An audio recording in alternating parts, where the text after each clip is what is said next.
Hi, let's start our discussion on assessment criteria 1.2.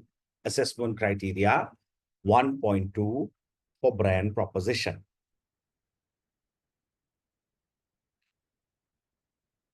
So in this area, we're going to look at some important theories on how cross-functional processes are useful in order to develop customer value propositions. So we're going to investigate some theory, and here's the indicative content. We are going to discuss the different functions in the organization. What are the different functions?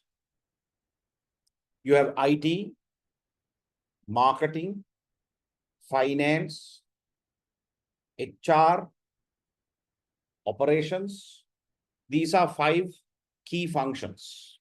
Now, all these functions must be aligned together. You see, the marketing department will promise something to a customer. But if the operations department can't manufacture the product, or if the IT department can't support the promise made by marketers through its systems, through the networking, integration of systems, then the value proposition will fail. So we're talking about how all these key functions, HR, how you hire the best people, how you motivate people, incentivize, train and develop, finance, and a lot of functions are involved in finance, HR, IT, operations. And all these functions need to work together with marketing in order to have a holistic customer value proposition, which is what we call functional alignment of processes to develop and progress the customer value proposition. CVP is the customer value proposition. And we're going to discuss the customer journey. I believe you know that already, but that's okay. We're going to discuss it in detail. A customer will go through a journey in order to buy a product or service. We're going to discuss that in detail. Then the CVP, the customer value proposition, how marketers need to enhance the customer value proposition, and how you would motivate the customer. And finally, we are going to look at STP, segmenting, targeting, and positioning strategies. So we're going to look at a fair degree of theory in this assessment criteria 1.2 in brand proposition. Let's get started. So one of the first things we're going to look at is how you identify personas. Now, if you are marketing a product or service, let's say if you are Demo will have S-Class Mercedes, E-Class Mercedes, entry-level Mercedes. It will have Tata. It will have so many other products like Mini. Now, all these different products or different range of cars appeal to different market segments. Some might be for the corporate CEOs. Some might be for senior management. Some might be for females. Some might be for executives. Some might be for married couples with kids. So all these vehicles are targeted to different segments. We call that market segmentation. So for each of these segments, you can come up with a profile of a typical customer, a profile of a typical customer that you target, which we call a buyer persona. It is a buyer personality. Persona means buyer's personality. So you can put a picture there that represents your target audience. As you can see, this particular product is represented by a young female, middle-aged, maybe late 20s, early 30s. Natasha, hospital laboratory. There you go. The demographics is there, right? Can be male or female, but majority male. So you're describing who your target audience for that product is. 40 plus. What are the values? What are the objectives? The pain points? What is the person's job like? So you are defining a persona, a typical customer personification. Who are you targeting as your customer? Here's another example of a buyer persona. Clark Andrews, mid-20s, software developer, single. Where does he live? So this is a visualization of what your typical customer would look like. Now I can do a buyer persona for my level 4 students in CIM, level 6 students and level 7 students. And then for our master students, our PhD students. So all their personas will be different, right? Now, what is the benefit of doing personas?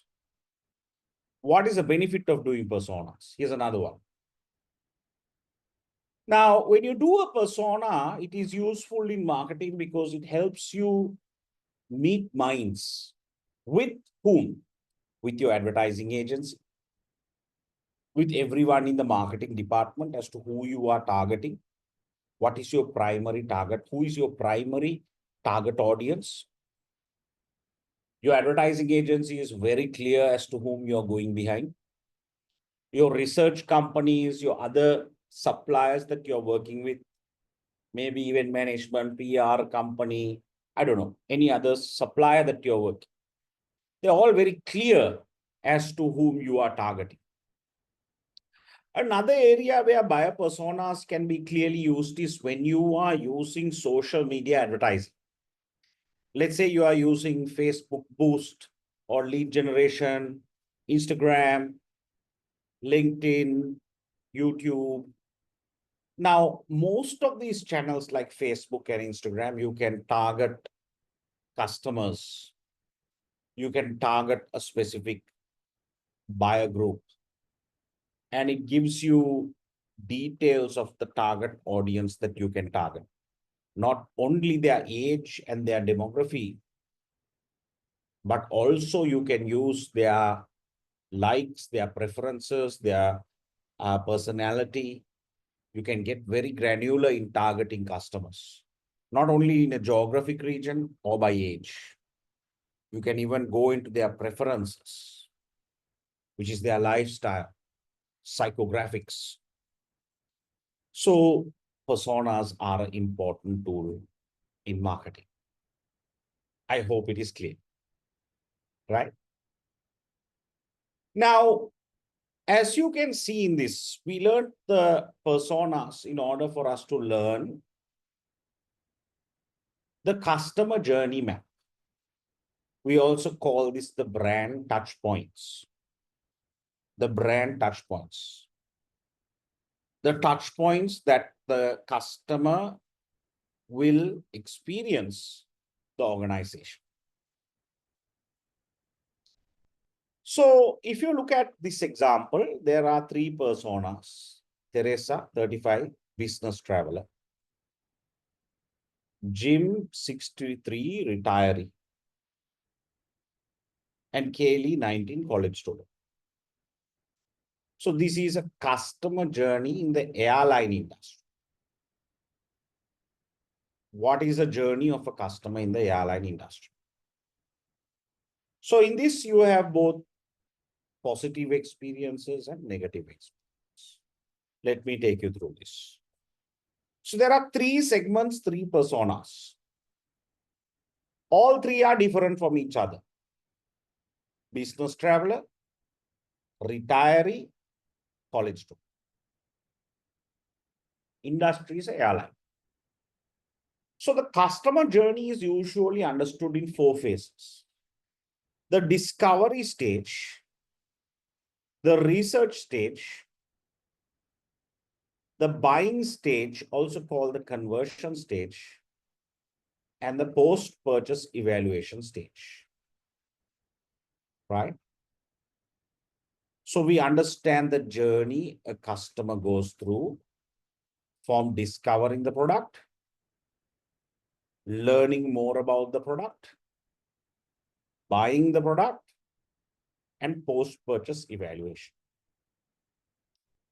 And if you look at the airline, all of us know there are many touch points. The website is an important touch point. You can access it from your computer or mobile. You can use a mobile app. Many airlines have mobile apps, social media pages. You can call into the call center of the airline. You can visit the airline office in person, physically. And you can also use their chatbot support in order to engage the airline. Now, when you look at this theory, it talks about first Teresa's journey. Right? Look at Teresa's journey, business traveler. Search for flights on the desktop. Remember the positive and negative experiences. Researched, looked for prices, travel dates on the desktop. Bought a ticket, purchased a ticket on the desktop. No positive or negative experience because you're a business traveler. Only 3 steps, very simple, routine buyer behavior. You're a business traveler. Now look at the retirees persona behavior. Jim, 63.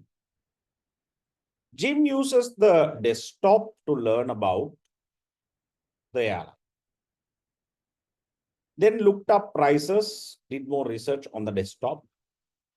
Again, used the desktop to compare rates with competitors, but that was a negative experience. Then had a discussion to get help deciding on the flight using chat support. Then Jim buys the ticket on the computer and calls in to add extra items, luggage, upgrade seats.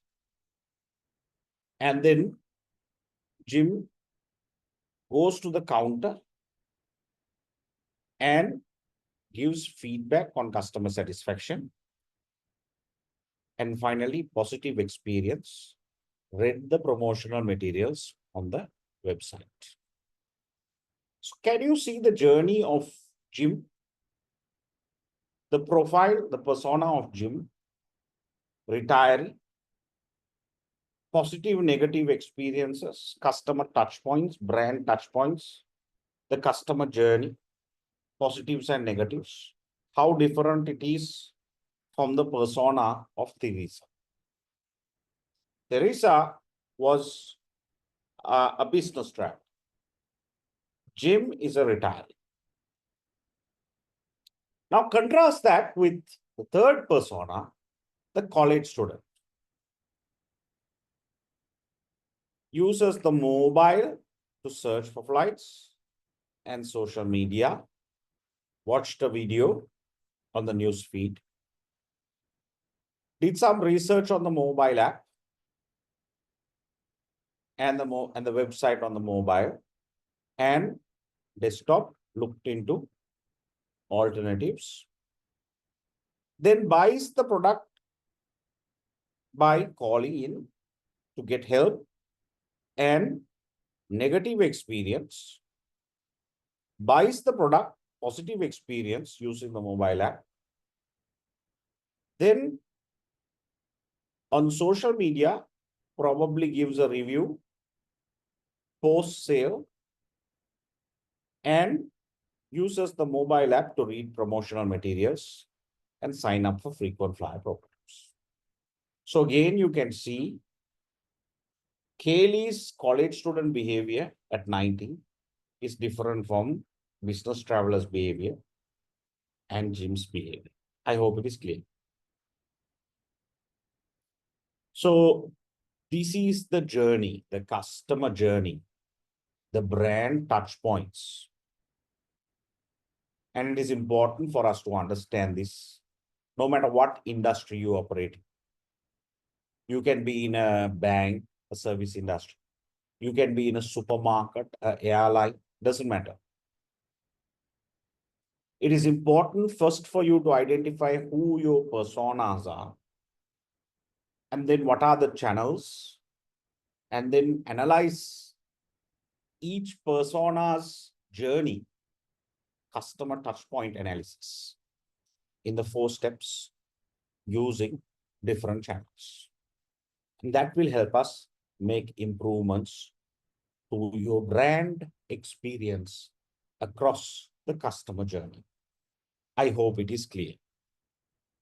I hope it is clear. You can watch this slide again if you are not very clear, because it's a little technical. You can watch it a few times to understand it perfectly. Okay? This is how you draw a customer journey map. This is how you draw a customer journey map.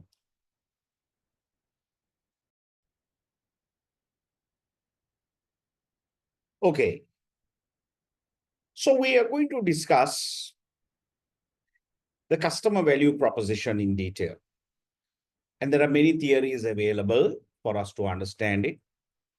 In a sense, CVP is a specific solution that your business provides, and the promise of all the value that is derived, and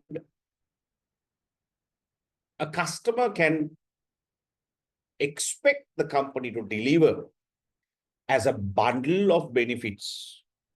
The sum total of all the tangible and intangible benefits form the value proposition of the organization. So now if you look at this example here, it captures a luxury brand, Rolex, and you understand the value proposition of Rolex. So there's a performance dimension of the brand Rolex. There's an image dimension. Then they use a lot of personalities, especially in sports. There are some dimensions or negative dimensions for the Rolex brand, okay, which is diminishing marginal returns. Those are the negative part of a value proposition. So every brand will have a lot of positives, but a few negatives as well. If you look at brands like Nike, Adidas, even Rolex, they have counterfeits, they have other issues with regards to patents and so on and so forth. And then also the kind of persona, the people they target. So you can see the total value proposition. We call this a mental map, a mental map. And it is important for us to understand when a customer is buying your product or service, what is he buying exactly? What are the things that he's paying for? And you should be able to list them like this in bullet points. What is the customer buying? When he is buying a phone, let's say an Apple phone, is he just buying a unit so that he can call someone? Or is he buying a lifestyle? Is he buying connectivity? Is he buying the ability to work, make money, video, and so many other benefits the iPhone may offer, from music to movies to editing to all the other benefits? So what are you paying for? Can be tangible and intangible benefits. Can be tangible and intangible benefits. The sum total benefit that the customer expect the product to deliver is the total customer value proposition, CVP. CVP. So you may see this word CVP even in your exam with regards to sometimes in questions or in answers. So you need to know what it stands for. The customer value proposition, the specific solution that the business provides. And even if you look at some brands, now this is the car industry. If you take each brand, each player in the car industry appeal to different segments, and they stand for certain value propositions, right? Example, let's look at a simple one. Let's look at Volvo. Volvo stands for being the safest car in the world. Safety. Safety, especially if you have children, if you're family. Volvo offers safety. Everyone knows that. Toyota offers reliability. Subaru offers a faster engine, right? Mercedes offers luxury, class. BMW offers youthful appeal. Maybe even Audi for that matter. And brands like Jaguar, Land Rover, Honda, all these stand for certain value propositions. Hyundai is another brand, South Korean brand, value for money. So you see, all these brands, if you take an industry, whatever industry, let's say the hospitality, if you take the hotels, if you take airlines, restaurants, car industry, banks, insurance companies, all of them have different propositions, different brand propositions. And in order to differentiate themselves, they need to stand for something unique. Even if you take movie stars, some Bollywood movie stars or Hollywood movie stars, some look great. Some look great, but they can't act. Some have fighting skills. Okay? Chuck Norris, Van Damme. Okay? And then some have Bruce Lee. Okay? Miserable actor, but very good fighting skills. So all these people have different abilities. And those form their unique points of differentiation and their value proposition. So it is important for us to understand. I mean, if you look at even Sri Lanka as a destination brand, what is our value proposition? How are we different to that of others in the region, from Thailand to Singapore to Malaysia, Indonesia, Maldives? How are we different? What are our unique points of differentiation? What is our CVP? Okay. So this particular theory is not in your syllabus, but I thought I'll take you through it because it talks about the brand value proposition in detail. It's called the value proposition canvas. Again, you don't need to study this theory because you won't get questions on it. But it is an important theory so that you can internalize this word proposition, right?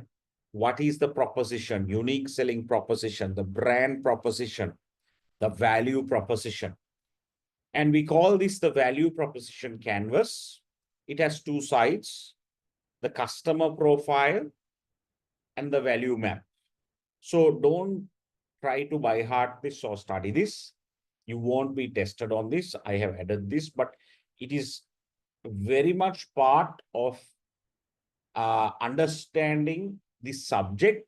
So it is useful to understand the subject, but it won't be tested because it is not in your indicative content in your syllabus.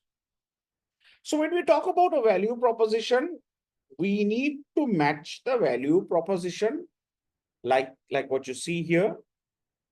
The value proposition that the company delivers with what the customer demands. That's what you see here. So the customer profile or the persona will demand certain benefits, and the company's objective is to match those that customers demand. Okay. So we call them the value proposition that the company provides, and the customer profile will demand this value proposition from the organization. Okay. So our job is to find a match. If you find a perfect match between what the customer demands and what you can give or deliver as an organization, that means there's success, right? So the customer profile, that's what you see in red here. The customer profile has three parts: customer gains, customer pains, and customer jobs. Customer jobs describe what the customers are trying to get done. Customer gains describe the outcomes customers want to achieve or to create benefits they are seeking. The pains describe bad outcomes, the risks, obstacles that the customers face. And this red area is to understand exactly what the customer wants, the jobs, the gains, and the pains, and match it with this blue area, the value proposition of the organization, which is your products and services. What are the pain relievers? What are the gain creators? What are the pain relievers? What are the gain creators? If you can find this perfect match between the value proposition provided by the organization and what the customer profile wants, you then have a successful transaction, a value exchange. Okay. So customer jobs that need to be done can be functional, which is getting from A to B.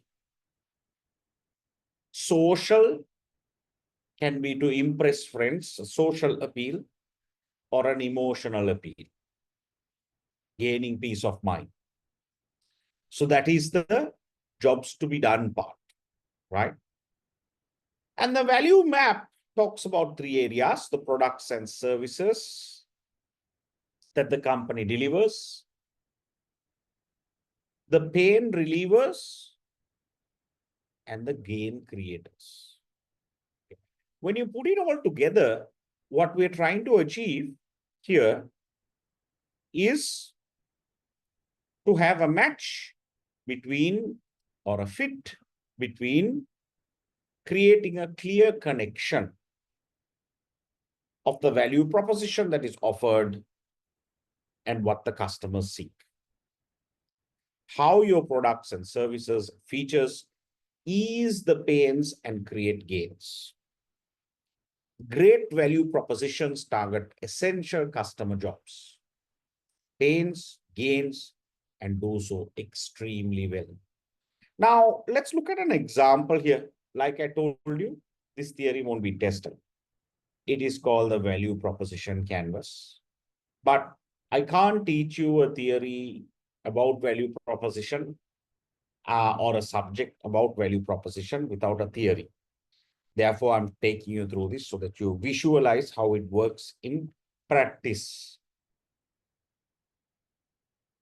If you achieve a fit by creating a clear connection between what matters to customers and how your products and services and features ease pains and create gains, that is when you will have a very good match between the companies, between what the company provides and what the customer demands. Great value propositions target essential customer jobs, pains, gains, and do so extremely well. So you can see this matching process, right? Now, if you look at an example, I'll give you a few here. This is the Tesla example. So you can see the products and services Tesla offers, the pain relievers, the gain creators. What are the jobs to be done? What are the customer gains and customer pains? So how the company will relieve those pains and what the company does to ensure they create gains for the customer, right? So you can see this matching process, and right there in the center, there is a fit between both. As a result, Tesla is a very strong brand. Tesla is a very strong brand. Here's the value proposition canvas for A, B, and B. So don't study this. This theory is not in your syllabus. I am only giving it to you so that you understand in practice how we apply the value proposition in order to fulfill the needs and wants of customers, right? And to sum it all up, this is the value proposition canvas that we saw, the VP and the customer, what the customer profile demands. Having a great value proposition alone won't result in business success. Outstanding value propositions can still fail if your business model is flawed. Therefore, we learn the business model canvas, the business model canvas. And this whole piece is the business model canvas. Inside the business model canvas, you have the value proposition provided by the organization and the customer segments you serve. But there are other pieces, key resources, channels, customer relationships, cost structure, revenue streams. All that is a part of the business model that you deliver in the organization. So here's Apple's business model canvas. Right in the center is the brand value proposition. Right in the center there in the business canvas is the value proposition. So you can see branding is at the heart of marketing. Branding is at the heart of running a business. If you don't have your value proposition, your brand value proposition in order, then you will not have a successful, profitable business venture. Here's the Starbucks business model canvas. Like I said, you are not required to study this, but this is for you to understand the broad picture of how all the functions in the organization come together to deliver a brand value proposition. Everything must work together. All departments, all functions must work together in the organization to deliver a comprehensive customer value proposition. Okay, and that's sort of what we sort of talk about here. Functional alignment of processes to develop and progress customer value propositions to market. A business process alignment of all these activities, visions, missions, values, and strategy of the organization. Alignment from top to bottom, corporate strategies, IT, HR, finance, marketing, operations, all these departments must seamlessly coordinate in order to deliver the customer value proposition. Okay? I hope it is clear. I hope it is clear.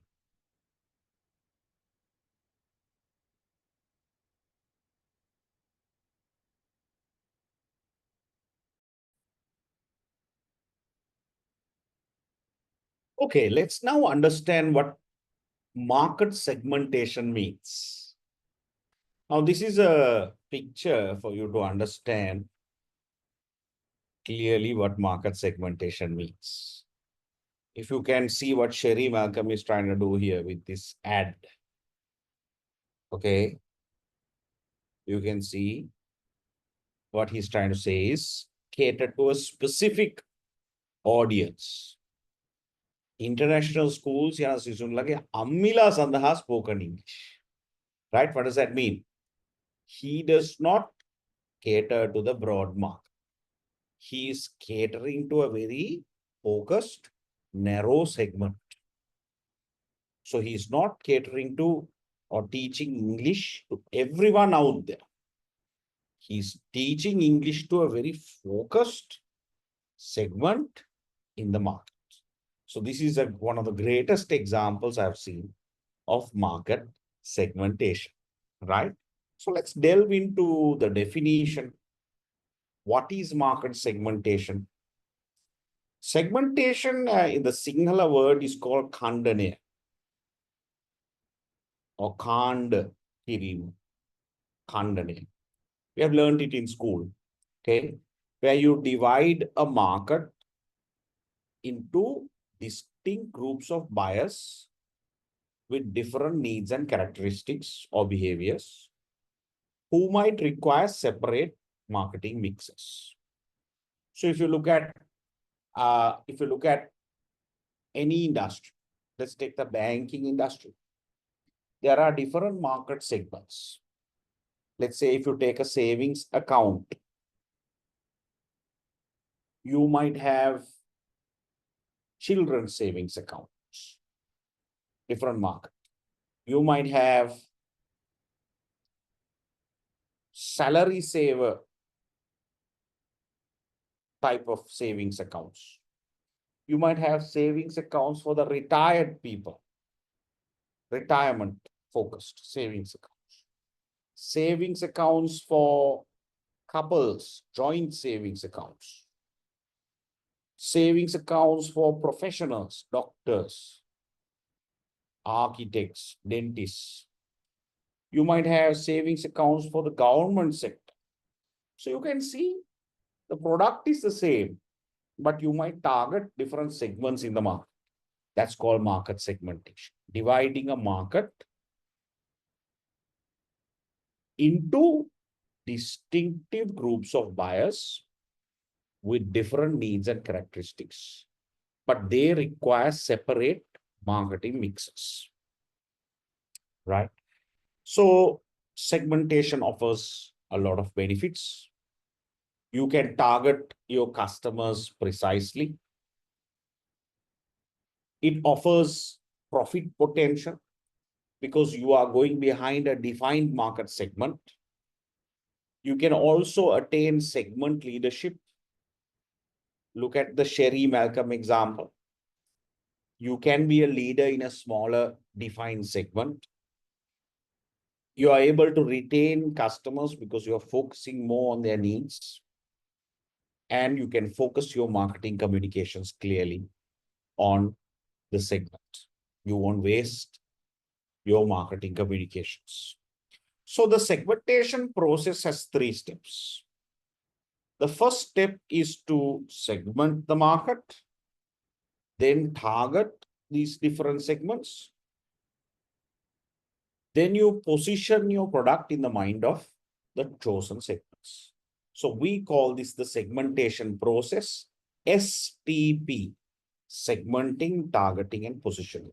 STP. The STP, the segmentation process, has 3 steps. S, market segmentation. You look at the profiles. We'll go into that next. Then you adopt target marketing strategies, T, and P means positioning strategies. So let's investigate this in detail. Now, one of the theories we learned, just like personas that we learned before, is the theory called the family life cycle. The family life cycle. All human beings will go through a family life cycle.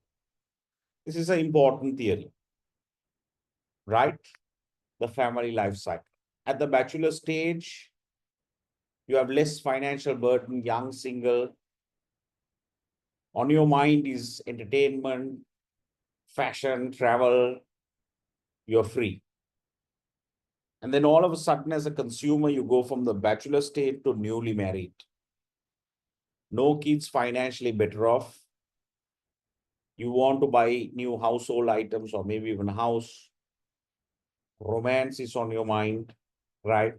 And then you go into full nest one. First child is under 6, financially tight, savings low. Everything you do is focused on your kids, baby related stuff. Okay. Full nest 2, youngest child is about 6. Now, this is an old theory, as you can see, 1966. So this would have changed by today. But this theory is to some extent still relevant, that every single person will go through these different stages in life if you get married. But if you don't, you may not have kids, or you may not go through all these phases, but you certainly will go to the last 2, which is solitary survivor 1 and solitary survivor 2. So empty nest 1 is no children at home. Empty nest 2, head of family retired. Solitary survivor 1 is in labor force, but you are retired, maybe doing a part-time job. And solitary survivor 2 is where you have a significant cut in income. Medical expenses are very high. So what it's trying to tell you here is the family life cycle. Human beings also go through a life cycle, right? Right now, I am in fullness 2. I am in fullness 2. Where are you in the family life cycle? I am in fullness 2. Okay. So I might go into fullness 3, then emptiness 1, emptiness 2. When I'm older, solitary survivor 1 and 2. Where are you? Maybe some of you are still in the bachelor stage, or maybe you are newly married. I don't know. So you see, why we are learning this theory is to understand different customer segments, different customer profiles. Because when you are targeting your brands, you target it to different segments in the market, right? And another theory we learned is the socio-economic classification. We call this the SEC. This is the socio-economic classification of UK, SEC UK, right? So if you look at the UK population, this theory tells us 3% of the population is SEC-A, upper middle class, higher managerial, administrative, or professional segment. 14% of the population is SEC-B, middle class, intermediate, managerial. But you can see the largest population is C1, 27%. Therefore, UK has a large middle class. Supervisors and clerical, junior managerial, lower middle is the class. C2, skilled working, second largest, 25%. Right? Skilled manual workers. D, working class, semi-skilled, unskilled, 19%.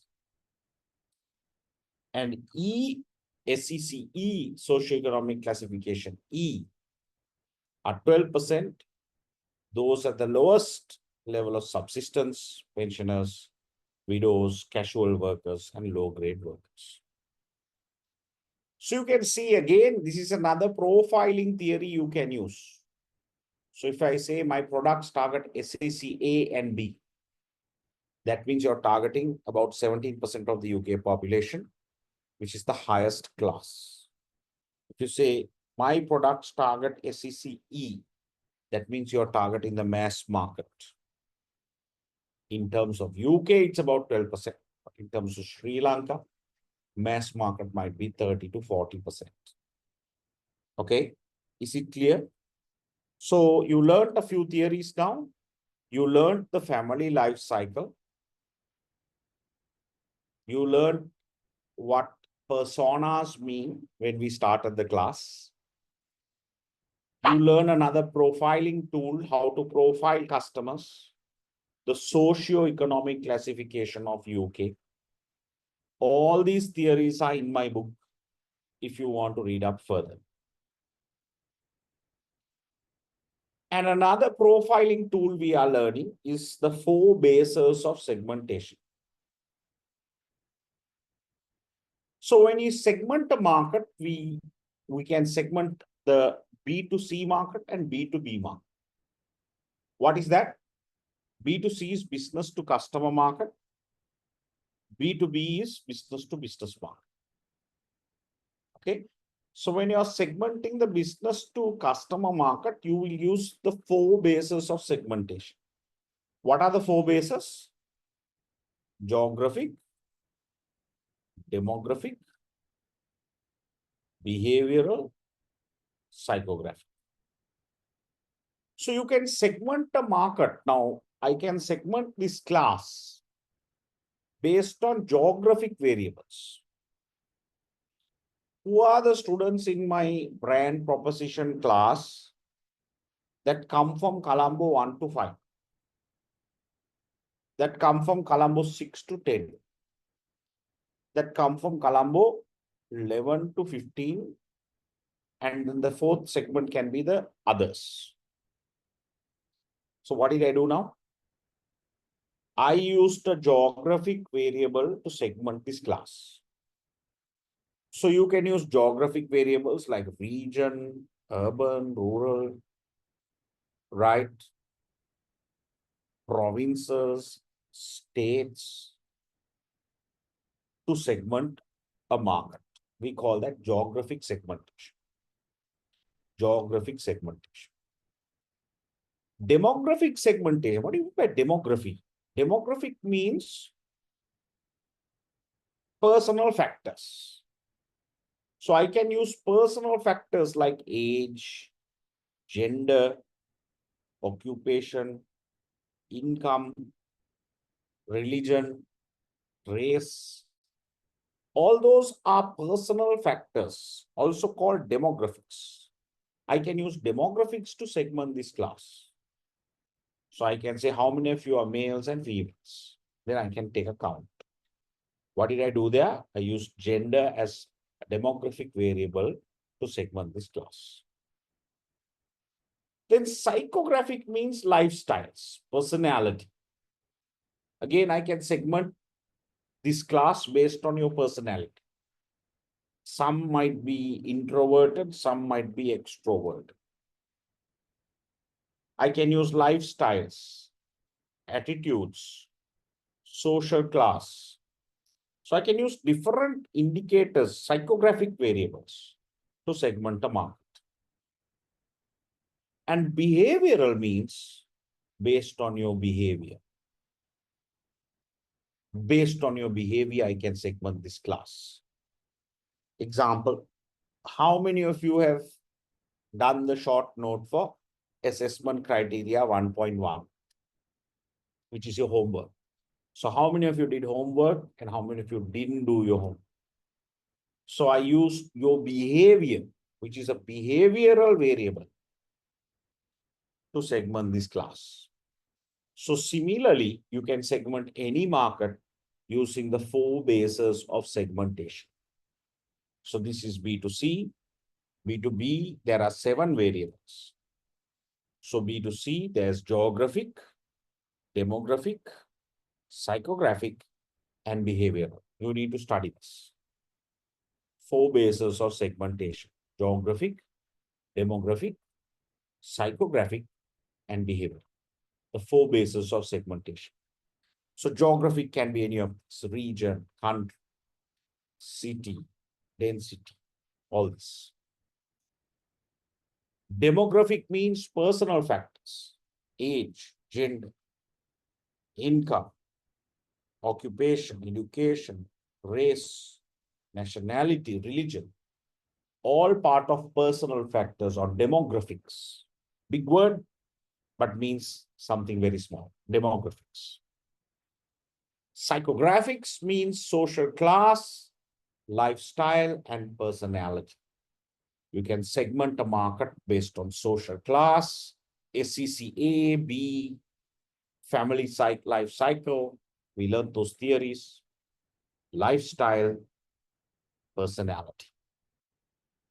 And behavioral factors are based on the behavior on the customer, the type of behavior of the customer. You get segment the market. Example, in a bank, there might be certain customers who might like to use, not come into a bank, they might like to use the app to make payments, mobile app. Some customers prefer internet banking. They don't like the mobile app. But there are a lot of customers who still prefer coming to the branch and doing their transactions.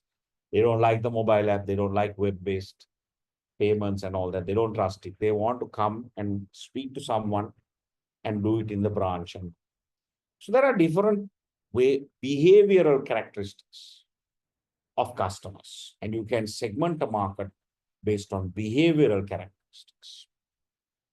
And this is sort of a good example here that you can see, an example of students' work of how the Zesta brand, now this is just an example, the Zesta tea brand, as you can see, B2C market segmentation, geographic, demographic, psychographic, and behavioral. And the student has taken 3 segments in B2C. Forget about the B2B, right? We'll come there. So in the B2C segment,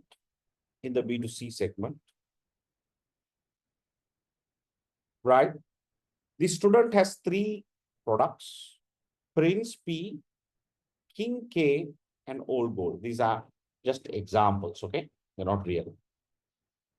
So the student has said for Prince P category, here's the customer profile: geographically urban, suburban, demographically 18 to 32. But you can see the King K demographically different. Old Gold, you can see demographically different. Psychographically, you have profiled Prince P and you show how King K and Old Gold is different psychographic. What is psychographics? Lifestyle, social class, personality. What is demographics? Personal factors. Geographic, based on the region. And behavioral factors are the last. How are you different across all 3 segments? Behavior, right? So you can see this is a segmentation grid. Now you are not called to do one in the exam. If you are doing an assignment, maybe you can do this. You will do this for another subject where you do the marketing plan. In level 6, you will do a segmentation grid like this. Okay. Here's another example. Here's another second example: geographic, demographic, psychographic, and behavioral.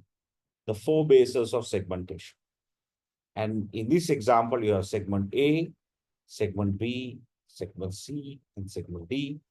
And you can see how each segment's profile is different: geographically, demographically, psychographically, and with behavioral segmentation. So take some time to look at this. Understand that market segmentation means you will profile different segments based on your products and services that you offer. That is called market segmentation. You will use the 4 bases: geographic, demographic, psychographic, and behavioral if it's a B2C product. But if it's a B2B product, you have 7 factors, not 4 factors, 7 factors. Industry type, the benefits that the companies seek because it's B2B, the potential quantity and the revenue, the size of revenue that is offered, the company's demographics, the purchasing approach of the organization, is it centralized or decentralized? Situational factors, which is the size and frequency and the urgency of the order,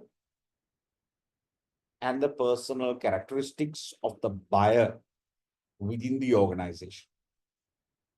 So if you look at how it is applied, here's how it is applied for Atkins Spence, which is a hotel, how the 7 factors, demographics, operating variables, purchasing approaches, situational factors, and personal characteristics.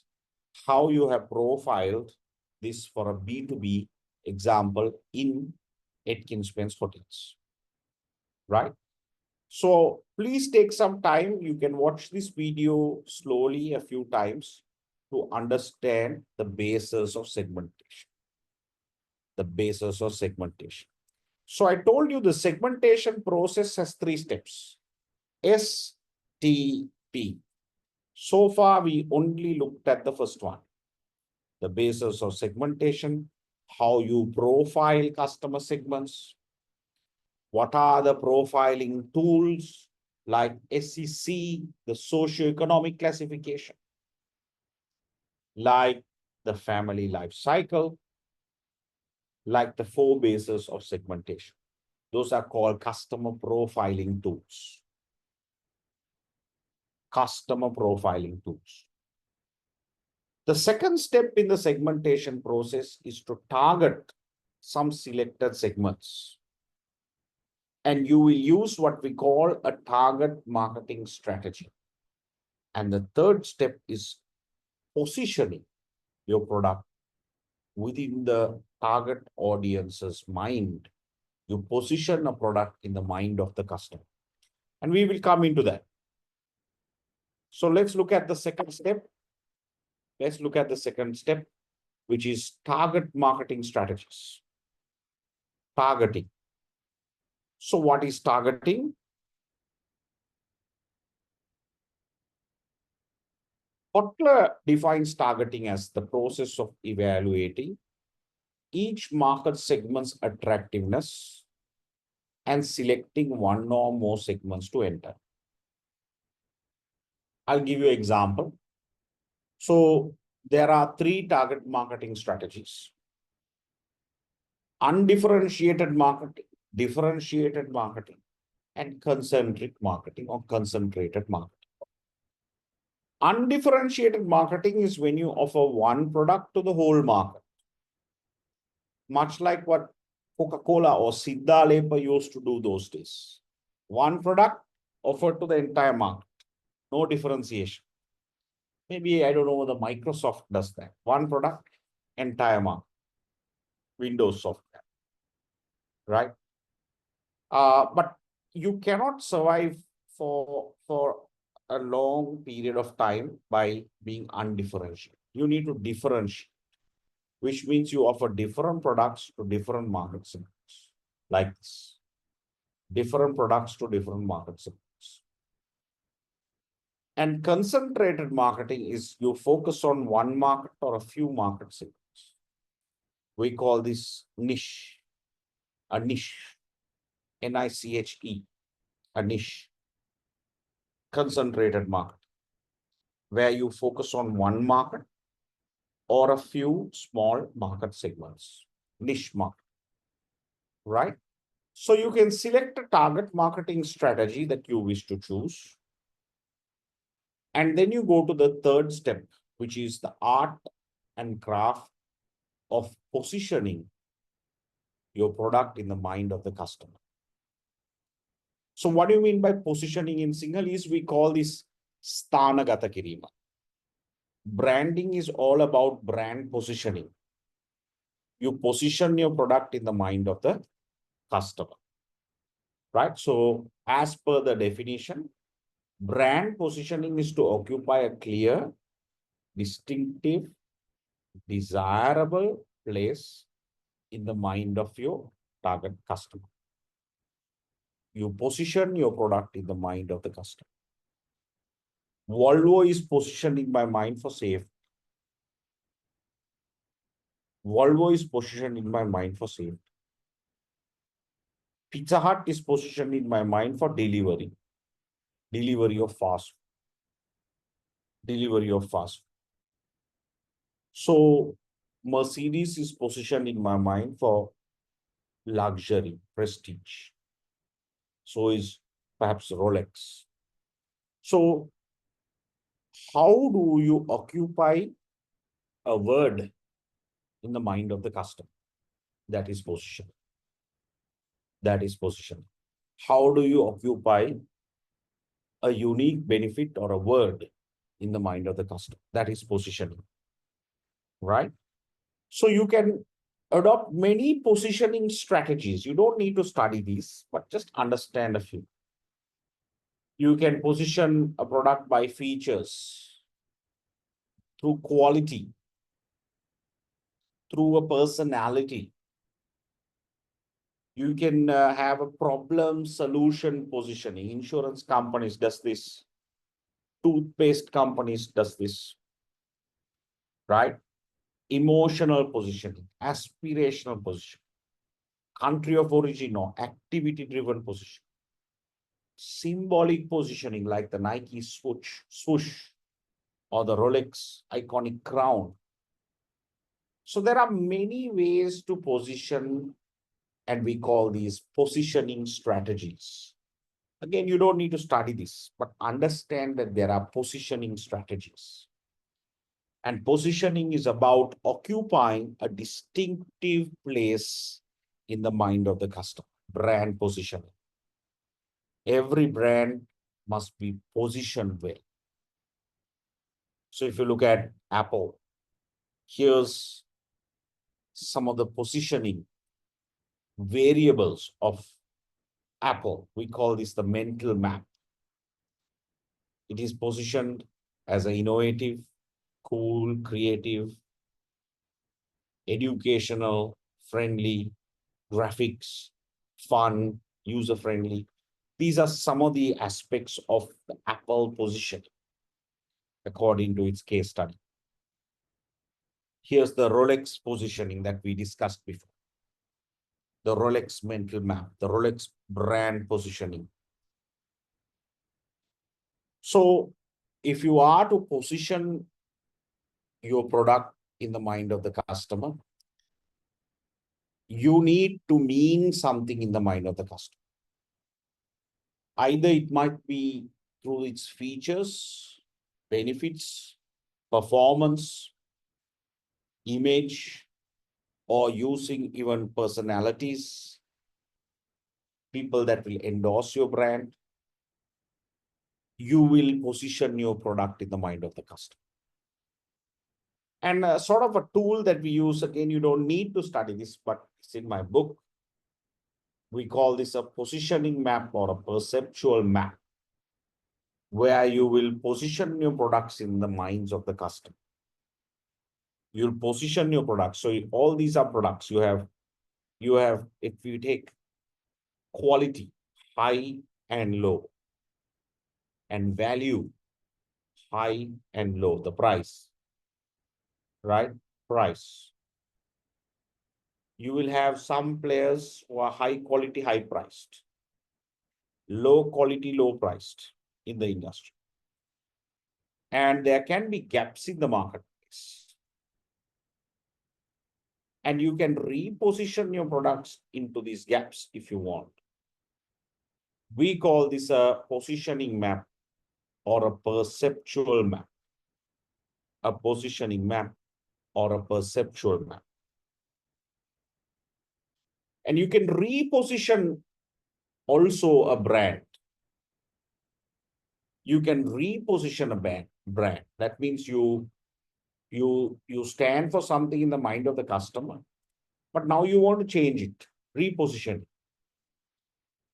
McDonald's is doing it in the West. They are going from a red color brand, which is a very unhealthy McDonald's value proposition, right? Fast food, tasty food, unhealthy, to a very healthy, green focused. Can you see their menus changing? They're going from this to this. So in the West, you get the green McDonald's and you get the red McDonald's. I don't mind my son or daughter going to McDonald's if it's green, because I know it's healthy. So they're going from this menu to this, they're rebranding.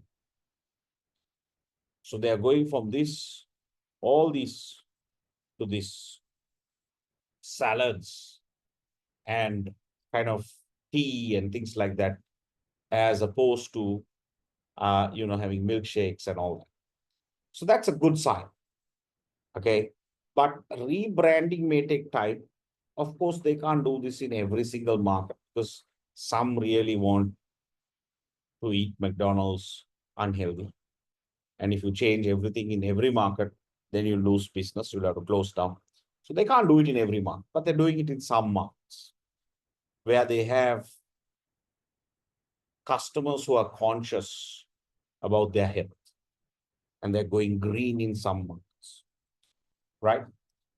So when we talk about market segments, finally, we understand that in order to segment the market, you need to evaluate the market segment. And in order to segment the market, you must have similar needs. We call that homogeneous customer needs. The segment must be measurable. You must be able to measure the segment. It must be substantial or large enough profitably. You must be able to access the segment. And actionable means you must be able to practice the marketing mix, the 4 Ps in the segment that you have selected, right? So shall we quickly summarize what we looked at in assessment criteria 1.2? Shall we quickly summarize what we looked at? We looked at many theories, some of which I told you won't be tested, but I wanted you to sort of learn them. You can watch this video a few times to understand the theories slowly. And in this assessment criteria, in the summary, we were going to discuss these salient points. The importance of different functions coming together. What are the functions? Marketing, HR, IT, finance, operations, all the functions coming together to develop and deliver customer value. To stand for something in the mind of the customer. A customer value proposition. We understood customer personas, how you profile customers using customer personas, family life cycle, then socio-economic classification of UK, SEC UK, then the basis of segmentation B2B and B2C. And in explaining the value proposition, I took you through the value proposition canvas. You won't be tested on that. And it is important for us to differentiate ourselves, to provide a solution, to provide proof to our customers when we are differentiating our products and services.